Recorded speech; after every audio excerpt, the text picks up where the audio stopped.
that, and you should get a spreadsheet. Remember, this is the microarray data, so it's seeing changes in gene regulation between infected and not infected people. And if you don't remember what the data set is about, it's about SARS-CoV-1, which was prominent in 2001, 2002. So what you're going to do is go over here. These are all the gene symbols. Those are what you're going to input into string, so they can use their whatever AI algorithm to create this net of proteins. And so if you're, most of you guys, I think all of you guys are in AP Bio right now, you know that certain proteins activate each other or deactivate each other based on these feedback relationships, and they're all part of different signal transduction pathways. And there's tons of signal transduction pathways. And our goal almost when doing this microarray research is to find what signal transduction pathways are affected with COVID.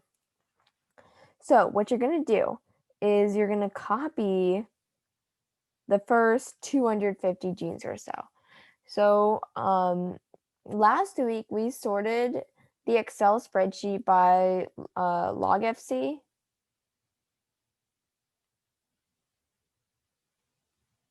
Wait, let me check on that.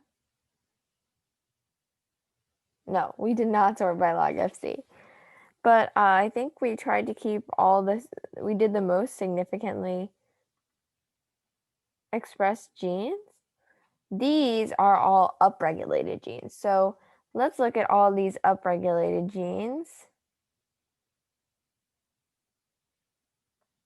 And going to about 200 or so, I go a little bit above just in case. It doesn't have to be that precise.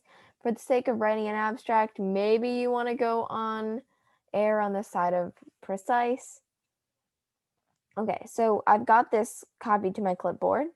You're going to go to string dot hyphen, I don't know what it is, stringdb.org, and make sure you click on multiple proteins. You're going to Control V, paste that right into the list of names box, and put the organism as Homo sapiens. Yeah, do not get into the risky business that flies or dogs present. And then continue, click continue there. Then it should form a string diagram, which is absolutely huge and ugly and monstrous. But it does tell me that there's a lot of connections between the genes of COVID. So each of these lines is a relationship. So either something's being a stimulant for another thing, something's activating or deactivating. Those are what each line basically signify. So if I see this protein and I see this protein, and remember each of these is a protein or a different gene, genes code for proteins, that's why I'll use them interchangeably. This protein and this protein are completely unrelated. And so what I really want to be looking at are these proteins. These are like amazing. Look how many connections. This JUN protein is connected to literally everything. And I'm sure if I look it up, there would be like a really important or relevant reason why it's having so many connections. And so in each of these, you can see the structure of the protein. You click on it.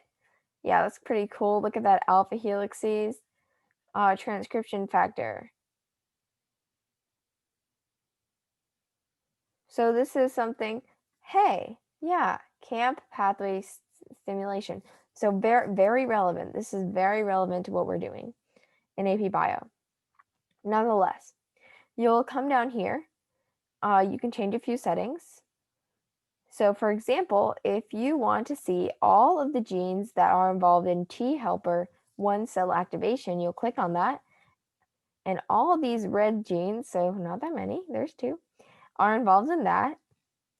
Now it's important to account for your false discovery rate. Our false discovery rates are not ideal, just because we want something below 0.05. We'll get to that in stats eventually. So like, yeah, I want to find one with a lot of genes. That's kind of a lot of genes, but not a good amount.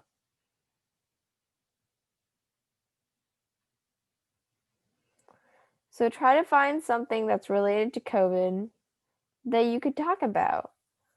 So that's pretty cool. False discovery rate super duper low. I don't know what P38 MAPK is, but we'll find out. It's all right. So you want to find genes that are related to each other. You don't want to just get random genes. So that's why you might want to just go around and see, okay, which ones. So I'm going to see which ones have the most color. Not that many. That's okay.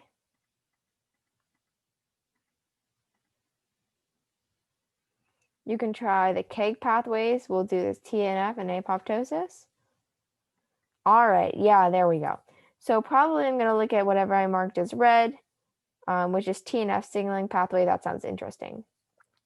So then you click on the HSA 04668 to bring you to the Keg pathway. The Keg pathway is a diagram that represents the signaling transduction pathway. So again, very relevant to what we're doing in AP Bio. So in this Keg pathway, we have all the genes. All these green boxes are genes, and you can click on them, find more information about it. You can also use this thing called Google and just, type it in, CASP. What do you think that is? It's probably a Cas base, and you can find more information about it by going to gene cards, which I'll talk about in a second. But yeah, so TNF signaling pathway. I don't really know what it is. It's probably related to the immune system, but that could be what your abstract is about, and that's something that you could learn about. And you don't have to use all of these. You can just go online, look up what's the TNF signaling pathway.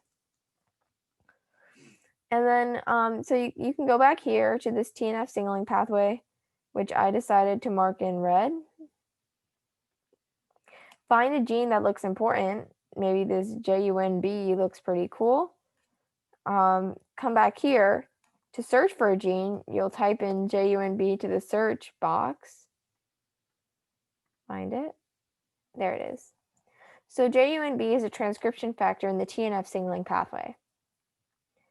I don't know the significance of that right away, but you just made a genetic discovery that, not many people have else made. So that's what happens when we use these data sets. We come across our own conclusions by using nothing but built-in programs. So let's say you achieved this point in your group. What do you do next? All right. You're going to try to develop a hypothesis, a further hypothesis. So your hypothesis can be something like COVID-19. So the SARS-CoV virus targets transcription factors in the TNF signaling pathway. Therefore, with the SARS-CoV-2, we should think of finding treatments that target the TNF signaling pathway, or it can be for H1N1. We see significant correlation between the Sonic the Hedgehog, that's an actual pathway, Sonic Hedgehog signaling pathway, and H1N1. So your abstract doesn't need to be super complex. Of course, you're writing it as high schoolers. This is the first year. So just try to get something on a page. All right. So once you kind of come up with your pathway and you look through your genes a little bit, you can go into a little more in-depth analysis of your genes by going to genecards.com. So just type in your gene, JUNB. Let's see if we can find any information on it. Oh, wow. That is pretty cool. It's a proto-oncogene. That's pretty cool. So, yeah, there's clearly some relationship between SARS and cancer. You know what chromosome it's on. This is all information you can use in your abstract. Okay, I don't know how long this meeting has been going for. 1 sec. All right. So, here's what's going to happen. I'm going to send you a copy of the Excel spreadsheet of your group's data set. So Michaela, Isabel, I forgot who's in my group. One sec, let me check. There we go. So yeah, we've got Michaela in my group, and we've got Rishi, Hannah, and Isabel in group 2. Rishi, Hannah, and Isabel, you're going to have to lead group 2. So just try to act like you know what you're doing. And and you can always ask me for help. But that's the pathway I want you to use when you're forming your abstract. So as a review, you're gonna choose to do upregulated, downregulated, or both. You're gonna input them into string, find a string diagram. You're gonna find a Keg pathway or a biological process that is interesting to you and has a small false discovery rate.